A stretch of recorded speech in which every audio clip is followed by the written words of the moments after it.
Good morning student. आज हम लोग फोर्थ खंड का 15वां लेसन पढ़ेंगे, भोजन के पोषक तत्व। देखो बेटा, प्रत्येक जीव को भोजन की आवश्यकता होती है, क्योंकि भोजन से ही उसे ऊर्जा प्रदान होती है।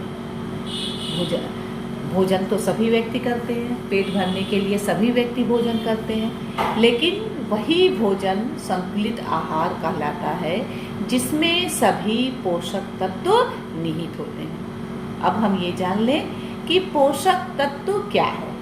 पोषक तत्व क्या है?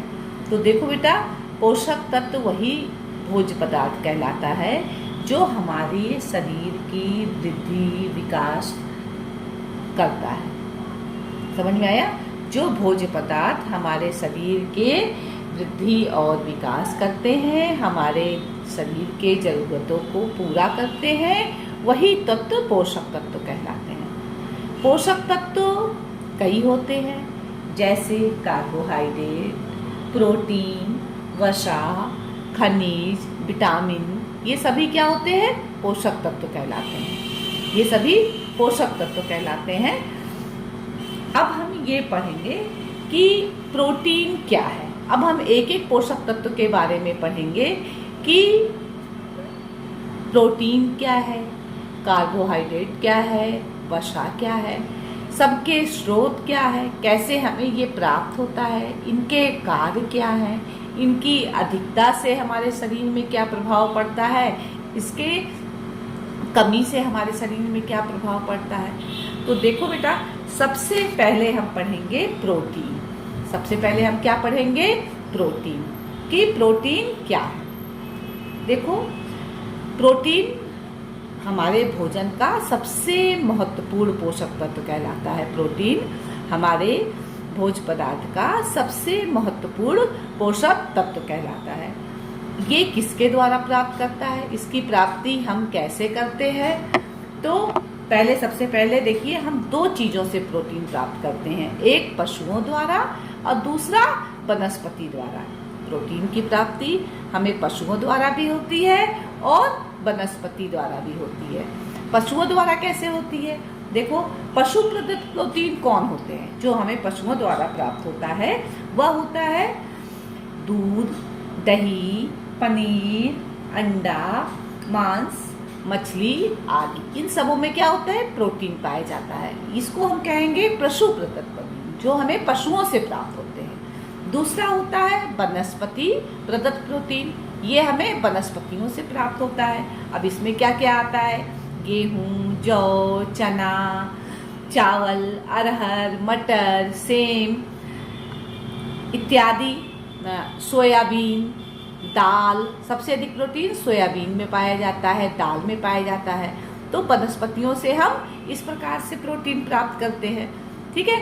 अब हम जान लें कि प्रोटीन का हमारे शरीर में क्या कार्य है। प्रोटीन हमारे शरीर में क्या कार्य करती है?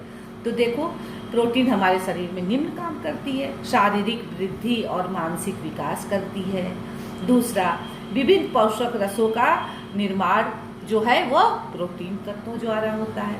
विभिन्न प्रकार के जो पोषक रस हमारे शरीर, पाचक रस जो होते हैं, हमारे शरीर में जो बनते हैं, उसका निर्माण कौन करता है? प्रोटीन करती है। वसा और कार्बोहाइड्रेट की जब कमी होती है तो वो हम क्या होता है, अगर उसकी कमी हो गई है तो उसका कार्य जो है क्या करता है? प्रोटीन करता है। फिर हमें प्रोटीन ऊर्जा प्रदान करता है, शरीर में ऑक्सीजन ग्रहण करने की शक्ति प्रदान करता है, रोग प्रतिरोधक क्षमता बढ़ाता है? तो ये सब क्या होते हैं? प्रोटीन के कार्य होते हैं जो हमारे शरीर में प्रोटीन पूरी करता है।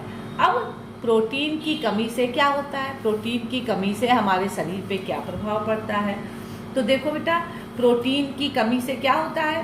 प्रोटीन की कमी से शरीर का विकास रुक जाता है। छोटे बच्चे क्या होते हैं? छोटे बच्चों का विकास जो है प्रोटीन की कमी से रुक जाता है। शरीर अस्वस्थ रहने लगता है, खून की कमी हो जाती है, बाल झड़ने लगते हैं, और बच्चों के शरीर का वजन कम हो जाता है। इनको क्वार्शियर नामक रोग हो जाता है। इस तरह से हम देखते हैं, अगर प्रोटीन की शरीर में कमी होती है तो निम्न रोग से हम ग्रसित हो जाते हैं। अब प्रोटीन की अधिकता से क्या होता है? देखो, प्रोटीन की अधिकता से क्या होता है, चूंकि प्रोटीन जो है भारी होता है, हैवी माना जाता है, तो जब प्रोटीन की अधिकता हमारे शरीर में हो जाती है तो पाचन क्रिया कमजोर हो जाती है। और क्या हो जाता है, प्रोटीन अधिक होने से शरीर का वेट बढ़ जाता है। तो ये सब क्या होता है, प्रोटीन अगर हम अधिक शरीर में ले लेंगे तो निम्न रोगों से ग्रसित हो जाएंगे।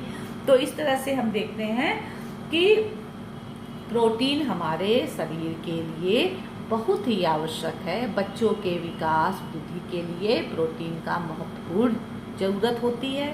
प्रोटीन, अब हम प्रोटीन के बारे में तो ये पढ़ लिए हैं, नेक्स्ट इसका हम नोट्स आपको भेज देंगे।